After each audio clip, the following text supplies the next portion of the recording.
En una decisión unánime, la Corte Suprema de Estados Unidos logró una rara victoria para los propietarios estadounidenses. Específicamente, esta decisión de la Corte Suprema limita el poder de los gobiernos locales para imponer tarifas de permisos. En otras palabras, detiene a los gobiernos locales de poder utilizar el proceso de permisos para obligar a los dueños de propiedades a pagar grandes tarifas de desarrollo. Vamos a repasar los detalles juntos, incluyendo lo que significa para los estadounidenses comunes como usted y como yo. Antes de sumergirnos en los detalles, quiero leer rápidamente el texto de la quinta y decimocuarta enmienda, porque son relevantes para este caso en particular. En cuanto a la quinta enmienda, aquí está lo que dice en parte relevante, cito: ninguna persona será privada de la vida, la libertad o la propiedad sin el debido proceso legal, ni se tomará propiedad privada para uso público sin una justa compensación. Esto es lo que se conoce como la cláusula de expropiación de la Constitución de Estados Unidos y establece ampliamente que si el gobierno quiere tomar propiedad de usted, tienen que compensarlo adecuadamente de manera justa. Del mismo modo, el mismo principio se repite en la sección 1 de la decimocuarta enmienda, que dice esto en parte relevante: ningún Estado privará a ninguna persona de la vida, la libertad o la propiedad sin el debido proceso legal. Lo que significa que la cláusula de expropiación de la quinta enmienda ahora se aplica también a los estados. Y teniendo en cuenta esta supervisión de la Constitución de Estados Unidos, llegaremos al caso del señor George Sheets. En el año 2016, George y su esposa compraron un terreno vacío en California con la intención de construir una pequeña casa prefabricada en la propiedad y vivir allí en su jubilación. Básicamente, se podría decir que es el sueño americano: construir una casa en la hermosa tierra de California en el condado de El Dorado y vivir allí con su esposa en sus años dorados.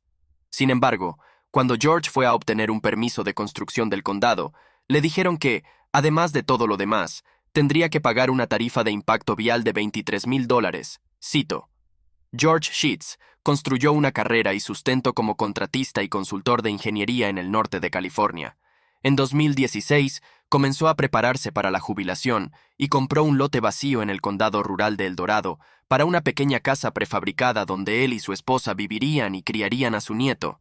George conoce los trámites y la burocracia involucrados en la nueva construcción y pensó que el proceso sería más fácil para una casa prefabricada porque ya está construida y había pasado las inspecciones gubernamentales necesarias.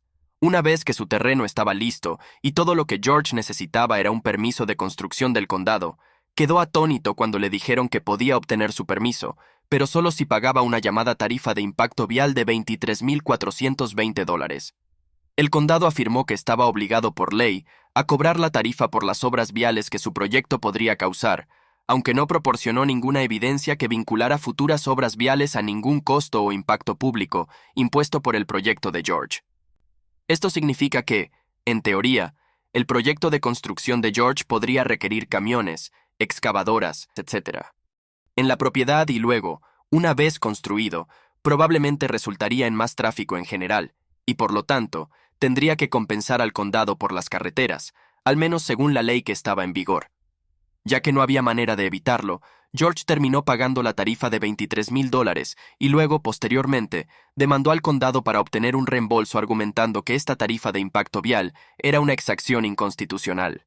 Cito: los abogados de George argumentaron que esto significaba que la tarifa se impuso sin ninguna evidencia que vinculara el proyecto de construcción a costos o impactos públicos específicos, y que la financiación de la tarifa para mejoras viales no relacionadas no guardaba ni nexo esencial ni proporcionalidad razonable con cualquier impacto local que resultara de su proyecto de construcción.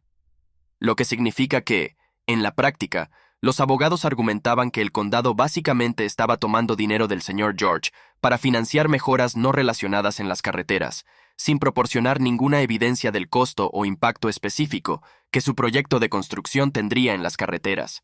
Y como tal, los abogados de George acusaron al condado de intentar imponer una exacción inconstitucional. Una exacción es una condición para el desarrollo impuesta a un desarrollador para compensar los costos del proyecto a un gobierno local. Es similar a una tarifa de impacto, que es un pago directo realizado a un municipio en lugar de imponer condiciones al desarrollo. Lo que es por supuesto la misma tarifa que se le estaba cobrando a George.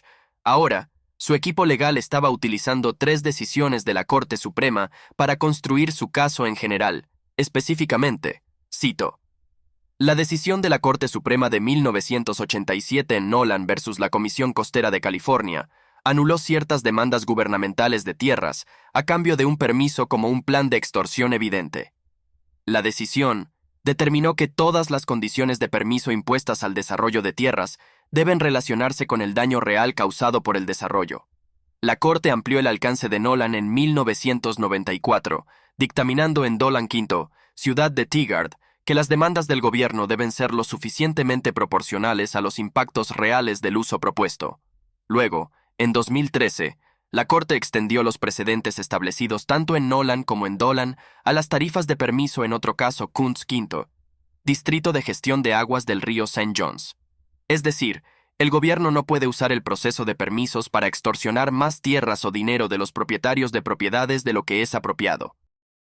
Y así, esencialmente, desde 1987, se han establecido precedentes de la Corte Suprema, uno tras otro, erosionando la capacidad del gobierno para imponer tarifas de permisos a propietarios de tierras y desarrolladores. Sin embargo, el condado de El Dorado encontró un vacío legal en este precedente y usó ese vacío en su defensa a nivel de corte inferior. Básicamente, estos casos anteriores de la Corte Suprema se enfocaron en tarifas de permisos y condiciones establecidas por burócratas en el gobierno local, no por las leyes vigentes. Por lo que el equipo legal del condado hizo el argumento contrario de que sus tarifas de permisos provenían de una ley real que estaba en vigor, no de un simple burócrata. Estaba bien, porque estaba fuera del alcance establecido por un precedente anterior de la Corte Suprema. El arte más supremo es hermoso, impactante, eterno y conmovedor. Conozca el arte con 5000 años de historia. Inspirado en lo divino. Shen Yun regresa a Guadalajara y Ciudad de México, del 26 de abril al 5 de mayo.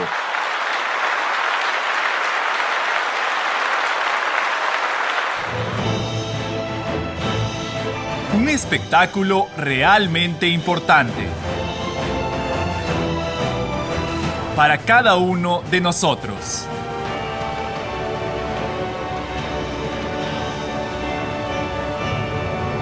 Esto es lo que usted ha estado esperando.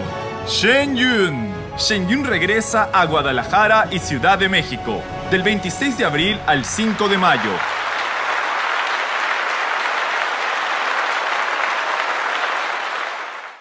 Y curiosamente, desde el año 2016, cuando comenzó este caso por primera vez, las Cortes inferiores han aceptado el argumento. Incluso la Corte de Apelaciones de California dictaminó que, dado que la tarifa de impacto vial fue impuesta por una pieza real de legislación, era legal. El señor Schitt y su equipo legal apelaron esa decisión hasta la Corte Suprema de Estados Unidos, que, como mencioné anteriormente, hace solo 3 días, falló a su favor. En una decisión unánime de 9-0, la Corte Suprema de Estados Unidos rechazó la lógica de la Corte Inferior y escribió esto en su opinión mayoritaria. Y por cierto, mencioné que la opinión mayoritaria fue escrita por la jueza Amy Coney Barr. Cito: la Corte de Apelaciones de California rechazó el argumento del señor Schitt porque la tarifa de impacto vial fue impuesta por legislación, y según la Corte, Nolan y Dolan se aplican solo a las condiciones de permiso impuestas de manera ad hoc por administradores. Eso es incorrecto. La cláusula de expropiación de la Constitución de Estados Unidos no hace distinción entre condiciones legislativas y administrativas de permiso.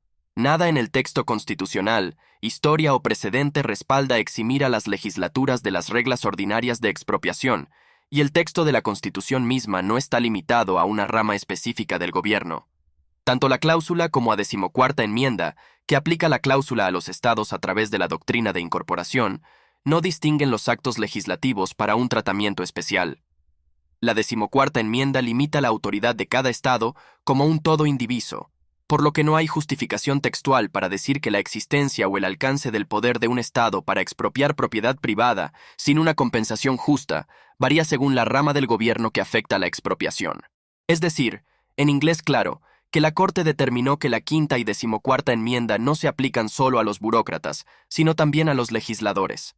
La Corte Suprema luego anuló el fallo de la Corte de Apelaciones y devolvió el caso a la Corte Inferior para que lo concluyera, lo que significa en la práctica que 8 años después de pagar la tarifa de impacto vial de $23,000, el señor Sheets está muy cerca de obtener un reembolso.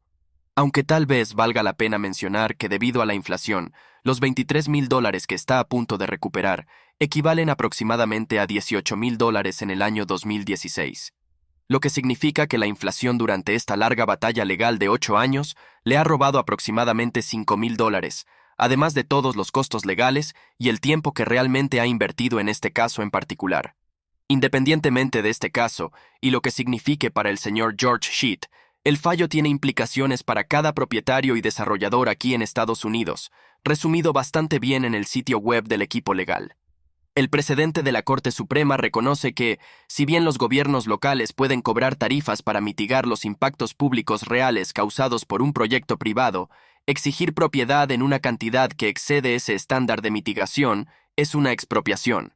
Esto es cierto ya sea impuesto por burócratas o legisladores. Lo que significa que, independientemente de si es una política burocrática o es una ley real en los libros, de cualquier manera, los gobiernos locales no pueden simplemente exigir que pague una tarifa que no sea proporcional a una evaluación honesta del impacto que su proyecto tendrá en la comunidad local. Si quiere leer la opinión mayoritaria real de la Corte Suprema de Estados Unidos en este caso en particular, hay un enlace a la versión en PDF de la misma que podrá encontrar en la descripción. Hasta la próxima, soy su presentador Román de The Epoch Times. Manténgase informado y, lo más importante, manténgase libre.